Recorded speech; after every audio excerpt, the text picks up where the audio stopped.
Imamat rajani perilakunya, dalamnya sikap hamba hatinya. Jangan dibalik. Kalau dibalik timbul kesombongan. Luarnya sok jadi hamba, dalamnya rajani, angkuh. Luarnya ketemu sama orang yang menyakiti hati kita, belagak-belagak begini-begini, dalamnya ngomongin, dongkol, gosipin dia, kurang ajar itu orangnya. Kebalik.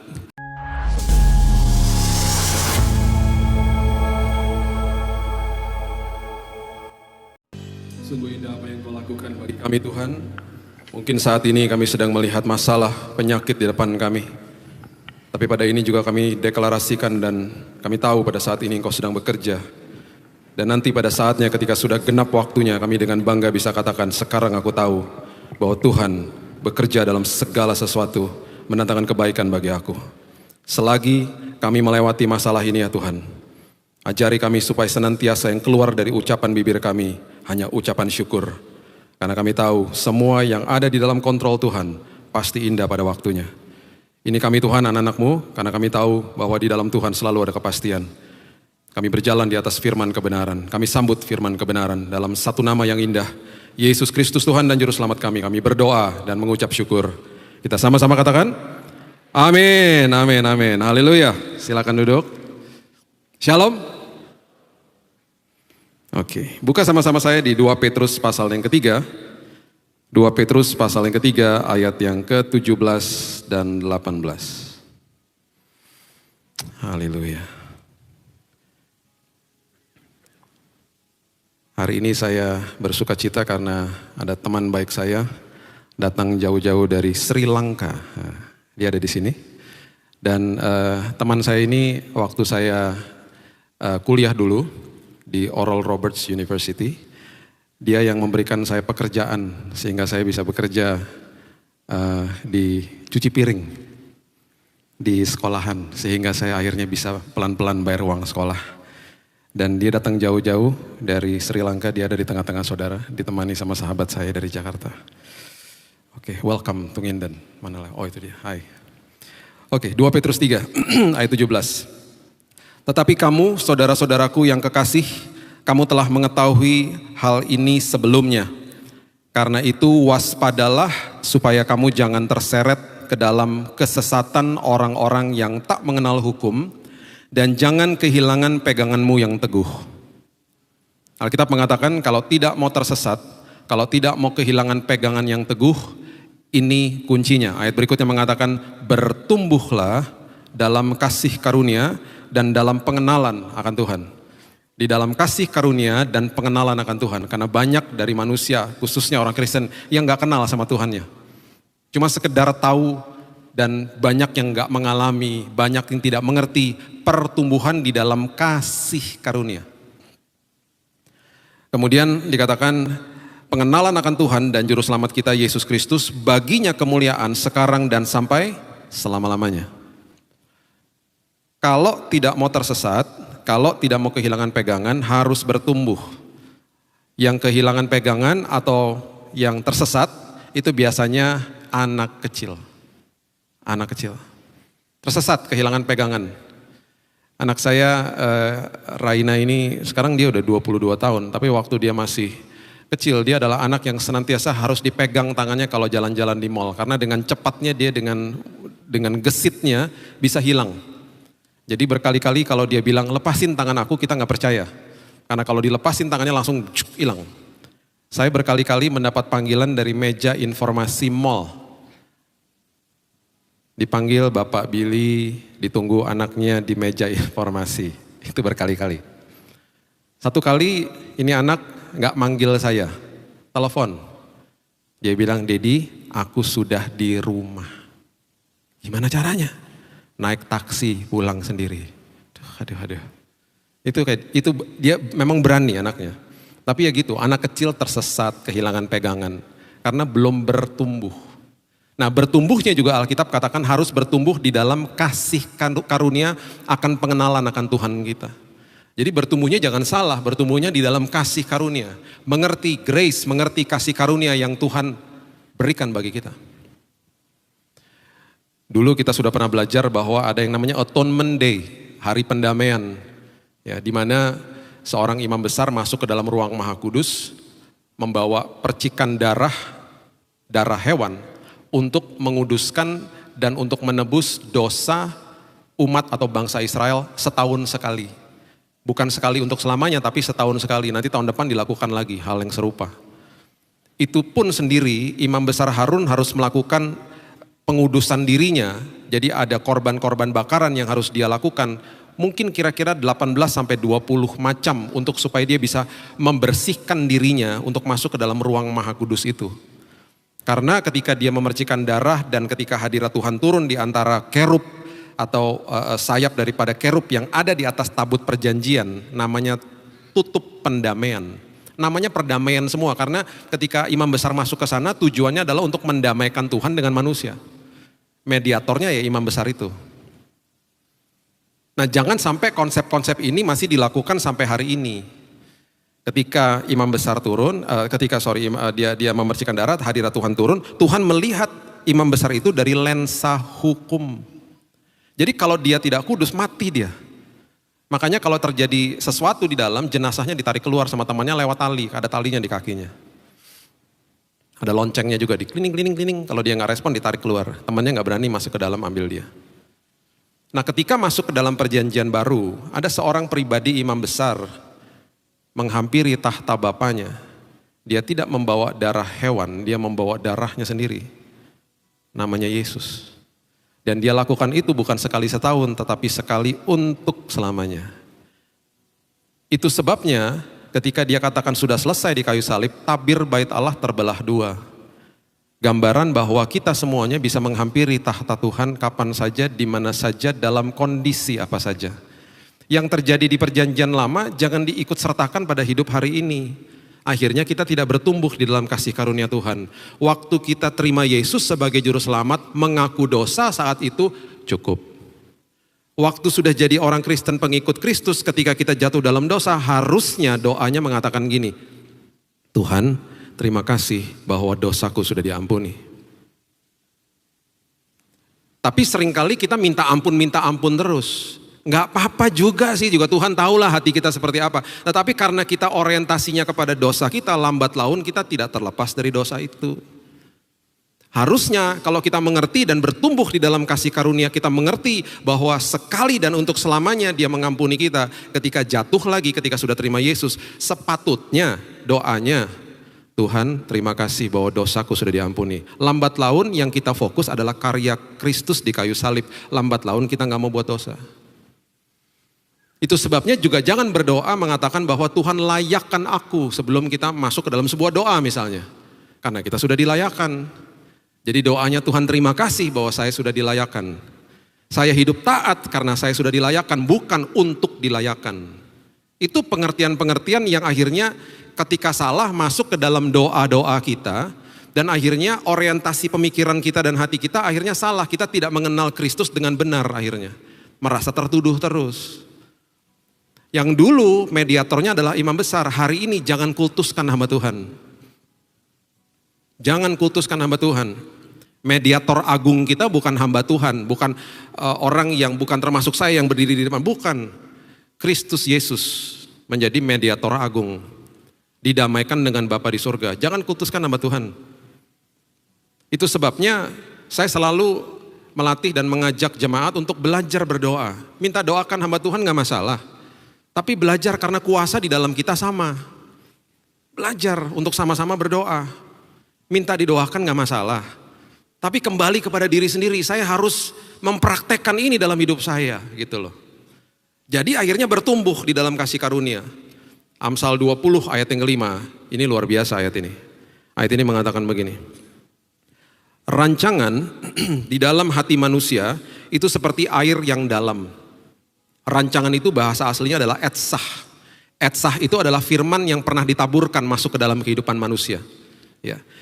Firman yang pernah ditanamkan itu ada seperti air yang dalam, mengendap dalam hidup manusia, dalam hidup kita ini. Terdownload sudah. Orang yang pandai tahu menimbanya. Pandai itu bahasa aslinya adalah tabun, menimba itu dalah. Dalah itu berarti mengambil dari dalam dibawa ke permukaan. Nah, tabun yang saya mau bawa ke dalam pengertian untuk kita semua sore hari ini, tabun itu adalah orang yang cakap berargumentasi. Kita pasti bingung maksudnya argumentasi sama siapa? Argumentasi sama diri sendiri. Itu yang Alkitab ajarkan. Karena ketika kita terima Yesus sebagai juru selamat, yang lahir baru rohnya. Waktu seorang Billy Lantang lahir baru tahun 98, yang lahir baru adalah rohnya. Jiwanya in progress, diperbaharui. Di dalam jiwa ada kehendak, ada emosi, ada pikiran, ada perasaan. Waktu tahun 98 saya bertobat, jiwa saya penuh sampah. Sampah itu harus didetoks, dikeluarkan. Caranya bagaimana? Saya harus rajin-rajin memberi makan rohnya, bukan jiwanya. Saya harus rajin-rajin memberi makan rohnya karena rohnya baru lahir. Masih usia muda. Usianya lebih muda daripada jiwa saya yang udah penuh sampah. Kalau saya nggak kasih makan rohnya, jiwa yang penuh sampah ini akhirnya akan menguasai hidup saya. Gitu loh. Jadi saya harus terus menggali firman Tuhan dan saya harus menjadi orang yang tabun.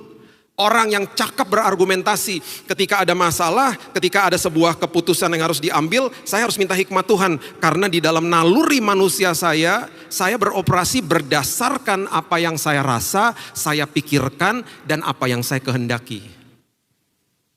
Seturut dengan keinginan daging saya. Dan seringkali keinginan daging saya itu di dalam pikiran kita manusia, itu yang benar. Karena apa yang diajarkan sama firman Tuhan tidak seturut sama daging kita.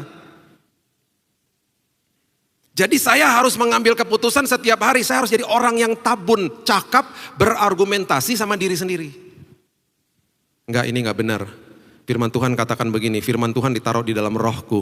Jiwaku menghendaki seperti ini, tidak, aku gak mau lakukan itu, gitu loh.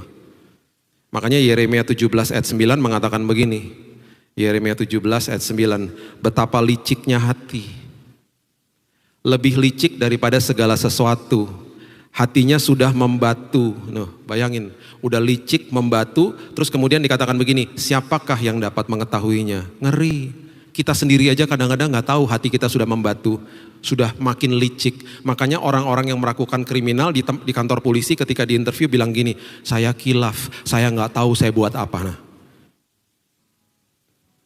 seringkali kita nggak paham dan tidak kenal diri kita sendiri. Kuncinya bagaimana untuk kenal diri sendiri? Kenallah sama penciptanya. Makin kenal sama penciptanya, makin kenal diri sendiri. Makin intim sama Allah Elohim sang pencipta, makin kenal sama diri sendiri. Makanya banyak orang kayak di Amerika yang tembok-tembok segala macam, udah selesai bingung. Seperti orang kebingungan, dia nggak tahu, dia nggak sadar dia lakukan itu. Makanya Alkitab katakan itu, siapa yang mengetahuinya kalau hatimu sudah membatu. Itu sebabnya firman Tuhan ajarkan, ayo kita bertumbuh. 1 Korintus 2 ayat 14, dengan jelas Paulus mengajarkan ini. 1 Korintus 2 ayat 14. Tetapi manusia duniawi tidak menerima apa yang berasal dari roh Allah. Karena hal itu baginya adalah suatu kebodohan. Jangan berpikir ayat ini buat orang dunia. Ini ayat berlaku bagi kita semuanya karena banyak orang Kristen pikirannya masih duniawi. Apa yang berasal dari roh Allah ya kita nggak bisa terima karena hal itu adalah akhirnya menjadi sesuatu kebodohan. Kenapa menjadi sesuatu kebodohan? Karena ia tidak dapat memahaminya. Sebab hal itu hanya dapat dinilai secara rohani. Tuh, bukan secara jiwa, secara rohani. Jadi kalau kita nggak paham, kita nggak cakap untuk menjadi orang yang tabun, lambat laun akhirnya semua kebohongan iblis menjadi sesuatu yang sah-sah saja bagi hidup ini. Contoh, banyak contohnya gini, contohnya ya, ini contohnya gini. Suami istri lagi bertengkar, terus saya sama istri saya konseling, kita bilang gini, Pak, Bu, ayo minta maaf duluan yuk sama pasangannya. Enak aja, kan dia yang salah. Enak aja, nanti kalau saya minta maaf duluan dia rasa menang dong. Kan dia yang salah bukan saya. Tuh. Terus saya kutip ayat ini, coba baca. Yohanes 13 ayat 34. Emang susah jadi orang yang cakap berargumentasi sama diri sendiri karena firman Tuhan bertentangan sama kehendak daging kita. Yohanes 13 ayat 34. Aku memberikan perintah baru kepada kamu. Ya. Yaitu supaya kamu saling mengasihi. Perhatikan, standarnya apa saling mengasihi? Sama seperti aku telah mengasihi kamu, itu standarnya. Demikian pula kamu harus saling mengasihi. Alkitab tidak pernah mengatakan begini, berdasarkan apa yang pasanganmu memberikan atau mengasihimu, berdasarkan itu kamu mengasihi dia. Enggak gitu. Nah, karena enggak paham, karena tidak paham, kebenaran seperti begini menjadi kebodohan bagi seorang manusia. Gak mau, enak aja, pasti gitu. Kita tarik lebih dalam lagi. Yesus ngajarin begini, saya ada di dalam dunia ini untuk melayani, bukan untuk dilayani. Terus dia katakan, kalau kamu mau jadi besar di dalam kerajaan sorga, jadilah hamba. Dia lagi ngajarin apa? Sikap hatinya hamba. Loh tapi Pak, di perjanjian baru diajarin bahwa kita imamat rajani, betul. Kok itu kontradiksi? Bukan. Imamat rajani perilakunya. Dalamnya sikap hamba hatinya. Jangan dibalik. Kalau dibalik timbul kesombongan. Luarnya sok jadi hamba, dalamnya rajani, angkuh. Luarnya ketemu sama orang yang menyakiti hati kita, belagak-belagak begini-begini, dalamnya ngomongin dongkol, gosipin dia, kurang ajar itu orangnya. Kebalik, harusnya apa? Hatinya hamba, perilakunya rajani. Berarti kalau ketemu sama orang yang pernah nyakiti hati kita, jangan memberikan silent treatment. Anak-anak Tuhan, Yesus gak pernah ngajarin gitu. Jadi ngapain Pak? Tegur duluan. Tapi dia nanti gak tegur saya Pak, biarin aja. Karena perilaku kita harus rajani, hatinya hamba. Jadi berikutnya kalau ketemu sama orang seperti itu di mall, sapa duluan. Halo Mas, Mbak, kalau dia buang muka, bilang gini dalam hati, puji Tuhan. Jangan diomongin. Jangan pulang ke rumah, itu orang aku tegur kurang ajar. Jangan. Jangan juga pas dia buang muka, kita manggilnya makin keras. Mas, woi, aku lagi manggil nih. Jangan juga. Kita panggil, kita tegur duluan. Perilakunya rajani. Nah, itu kalau kita nggak ngerti firman jadi kebodohan toh. Enak aja Pak, ngapain saya tegur dia? Kurang enak aja di dia. Nanti dipikirnya saya lemah dan lain sebagainya. Enggak gitu. Saya ada di muka bumi untuk melayani, bukan untuk dilayani. Hati hamba. Susah. Tapi harus dipraktekkan. Harus bertumbuh di dalam kasih karunia. Makanya kalau nggak paham, jadi kebodohan. Saya nggak ngerti lukisan. Makanya ketika ada lukisan yang harganya MM-an, bagi saya kebodohan. Karena nggak ngerti saya. Terus ada orang yang beli lukisan MM-an, bagi saya, kok bisa ya? Menjadi sebuah kebodohan karena saya nggak ngerti. Sampai teman saya waktu itu bilang gini, kamu lihat tuh lukisan itu lebih dalam lagi, itu ada maknanya, saya lihat makin pusing saya. Karena nggak ngerti.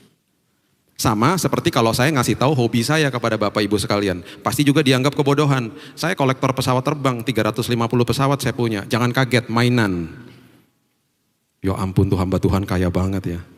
Mainan, yang kecil-kecil segini. Saya bisa jelaskan semuanya. Saya kolektor pesawat diecast skala 1/400.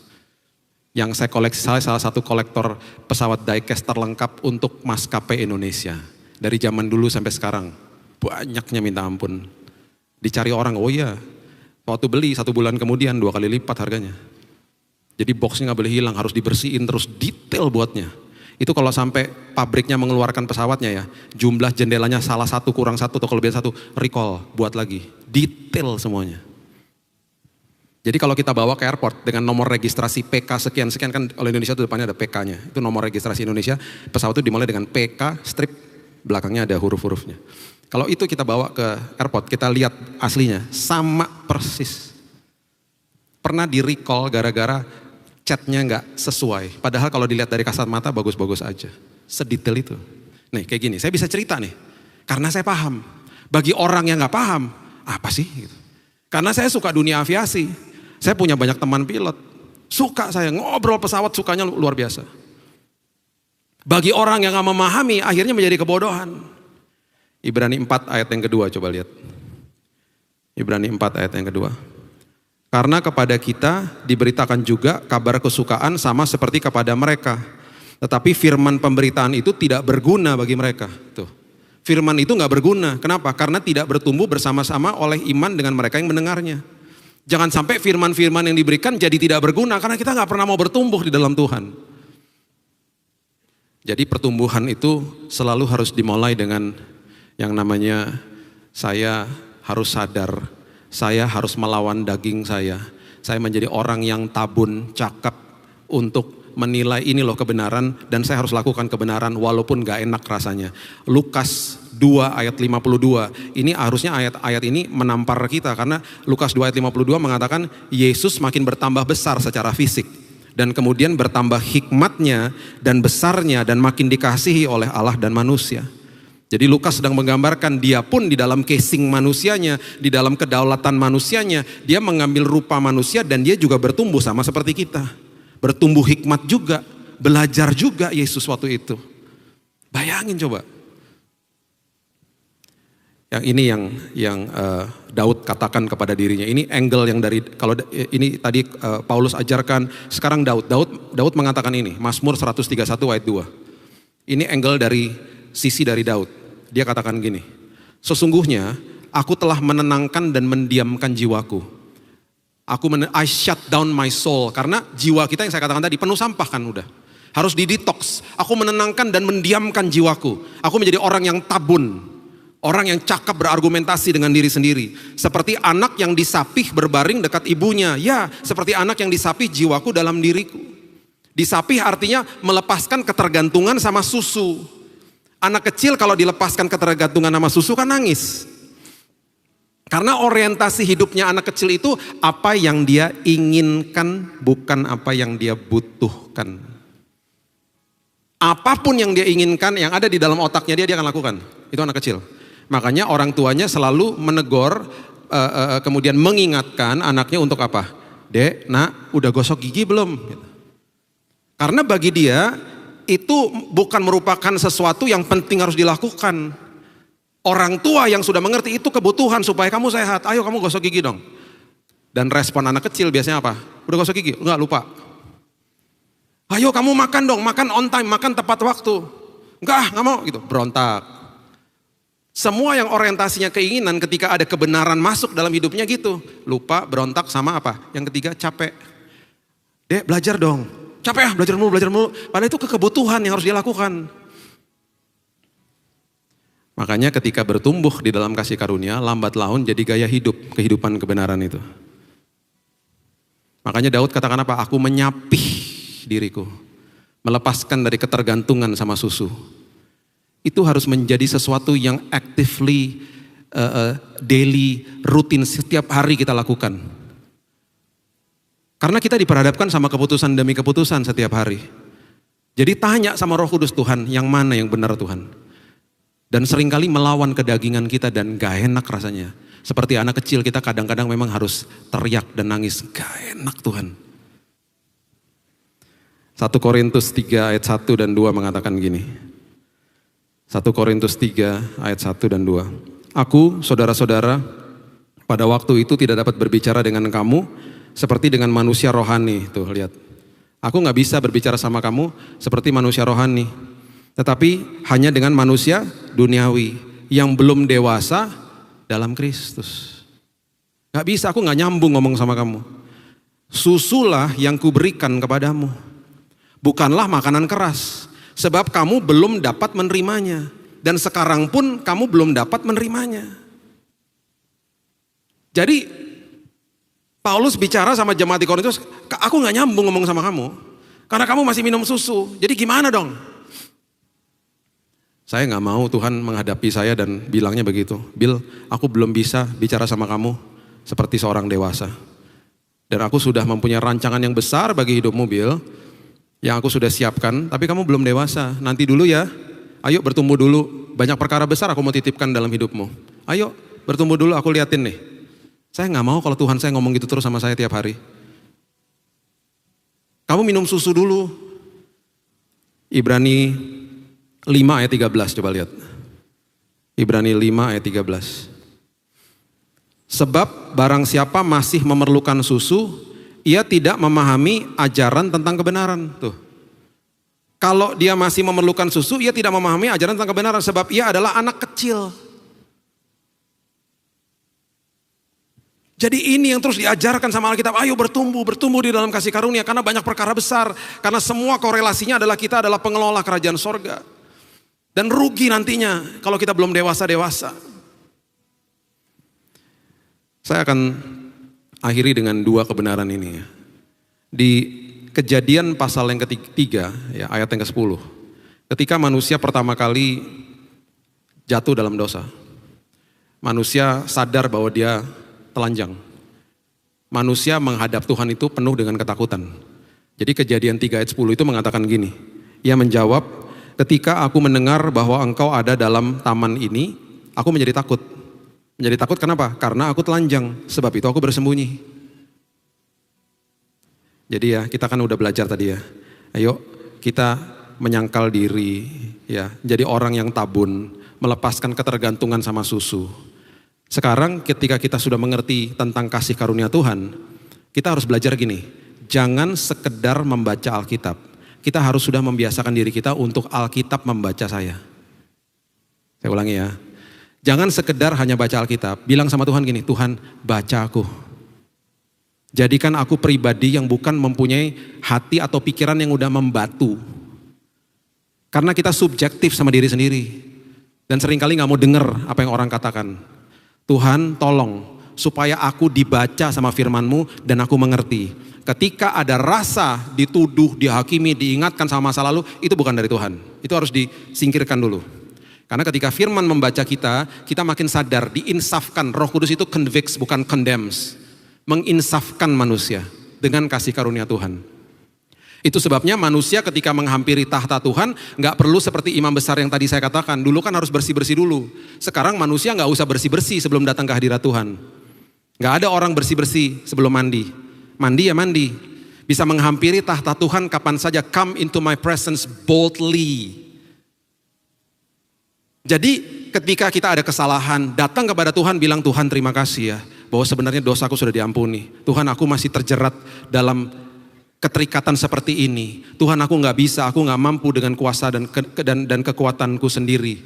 Aku percaya Tuhan aku terlepas ketika aku melihat salib-Mu. Aku percaya Tuhan, bukan dengan kuasa dan kekuatanku tetapi dengan kasih karunia-Mu ya Tuhan. Aku gak sanggup Tuhan, aku serahkan ya sama Tuhan. Lambat laun pemulihan terjadi. Dan hati kita gak rasa dituduh karena kita dikasihi kok sama Dia. Yang ada kita dipeluk. Kalau Dia hadir secara fisik dipeluk kita. Sekotor-kotornya kita dipeluk sama Dia. Sini nak, kamu butuh apa nak? Sini. Itu pengertian yang benar tentang Tuhan kita. Akhirnya kita bertumbuh. Nah itu sebabnya di Ibrani 4 ayat 12 dan 13. Itu akhirnya menjelaskan di dalam pertumbuhan kasih karunia itu seperti ini sekarang. Ya, Ibrani 4 ayat 12. Sebab firman Allah itu hidup. Dan kuat dan lebih tajam dari pedang bermata dua manapun. Firman Tuhan itu tajam. Jadi kalau kita baca firman, biarkan firman membaca kita, ia menusuk amat dalam sampai memisahkan jiwa dan roh, sendi-sendi dan sumsum. Tuh, dipisahkan jiwa sama roh supaya kita bisa menjadi orang yang tabun, yang akhirnya bisa memisahkan ini kebenaran yang ada di dalam roh, ini kehendakku, ini yang salah. Dia memisahkan itu semuanya, diberikan hikmat. Itu karena kita membiarkan firman membaca kita. Ia sanggup membedakan pertimbangan dan pikiran hati kita. Tuh. Dia kasih tahu sama kita, itu salah loh nak, jangan gitu nak. Gak enak Tuhan, tapi lakukan kebenaran Tuhan. Gak enak Tuhan, masa harus tegur tuh orang Tuhan, nyebelin itu orang Tuhan. Itu yang benar nak. Dan tidak ada satu makhluk pun, ayat 13, yang tersembunyi di hadapannya. Sebab segala sesuatu, keluar lagi kata-kata ini, telanjang dan terbuka di depan mata Dia. Dan kepadanya kita harus memberikan pertanggung jawab. Kalau dulu manusia telanjang dan ketakutan, sekarang kita mengalami momen ditelanjangi di depan firman Tuhan. Yang ada adalah kasih karunia, dipeluk. Itu kelemahanku ya Tuhan. Tolong aku ya Tuhan. Bahasa aslinya adalah trakelizo. Saya ngomong gini di depan begini bukan karena saya lebih benar sendiri. Saya juga mengalami proses pertumbuhan, setiap hari saya mau bertumbuh. Gak mau ada habisnya. Saya tutup ya sama kisah nyata ini. Tahun lalu kan sekolah masih online. Jadi anak saya nih sekolahnya masih online tahun lalu. Anak saya Keaton ini dia paling gak suka sama pelajaran matematika. Sampai-sampai dia bilang sama saya, siapa sih orang yang menciptakan matematika? Kurang kerjaan itu orang. Kan harusnya kita bisa dong ngasih tahu sama guru-guru kita. Kalau kita udah belajar penambahan, perkalian, pembagian, ya cukup lah. Itu kan yang penting begitu. Nanti yang lain-lain sulit-sulit itu gak usah lah dipelajari. Tapi dek, itu banyak yang butuh juga nanti. Ya kalau aku gak mau pakai nanti pas aku udah berkarir kan gak perlu, dia ngomong gitu. Harusnya ngomong dong, kita bisa ngomong sama guru kita. Nanti cita-cita saya mau jadi ini, mau jadi itu gak penting, saya gak mau belajar itu. Ini menyulitkan kita dong, dia bilang gitu. Itu sebabnya dia setiap kali ada ujian matematika, angkanya pas-pasan. Dan seringkali angkanya di bawah 60. Kalau angkanya di bawah 60 terjadilah yang namanya remedial. Harus diuji ulang. Itu terjadi berkali-kali sama dia. Jadi waktu dia habis ujian matematika online, dia kasih tahu sama saya, Dedi aku dapat 57. Aduh, berarti kamu remedial dek? Iya. Tapi biasanya kalau remedial itu selalu angkanya jadi 65, mentok-mentok 70 lah, jadi lebih mending. Jadi saya ya udahlah, tenang-tenang aja, udah kamu belajarlah dek, gitu. Terus remedial, diuji ulang. Setelah ujian ulang itu remedial terjadi, dia dapat hasilnya. Malam-malam sebelum kita doa keluarga, dia ngaku sama saya tapi mukanya nggak enak. Dad, aku udah remedial.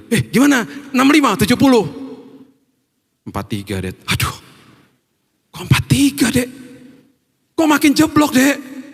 Susah dek, susah banget dia bilang gitu. Aku padahal udah belajar loh, aku udah tanya lagi sama gurunya, susah. Makanya tuh yang ciptain matematika iseng banget tuh orang katanya.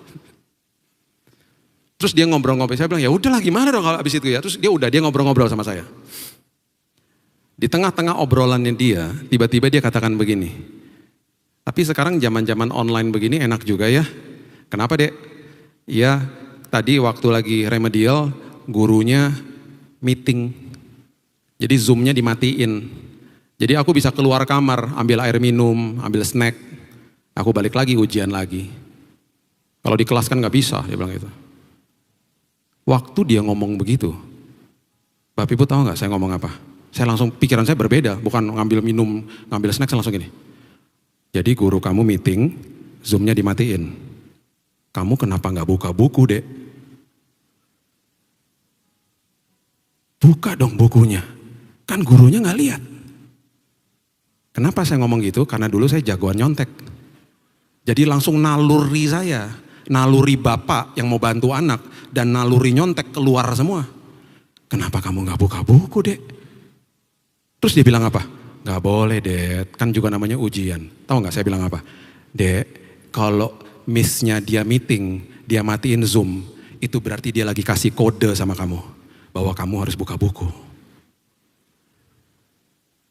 Ya gak gitu dong, gak boleh buka buku. Saya gak puas, saya tanya lagi, emang missnya bilang, anak-anak miss mau meeting ya zoomnya matiin, anak-anak jangan buka buku loh, harus jujur loh ya anak-anak ya, walaupun miss gak lihat. Missnya ngomong gitu, enggak, nah itu kode keras dek, itu kode keras, rugi kamu gak buka buku dek, itu kesempatan kamu dapat angka 80, makanya kamu dapat 43. Saya rasa rugi, saya gak puas. Waktu pengambilan raport online minggu depannya, saya tanya sama missnya, Miss, waktu kemarin remedial itu, miss katanya meeting ya? Iya pak. Nah waktu miss meeting terus zoomnya mati itu, berarti anak-anak boleh buka buku kan miss ya? Lu ya gak boleh lah pak, namanya juga ujian. Oh iya.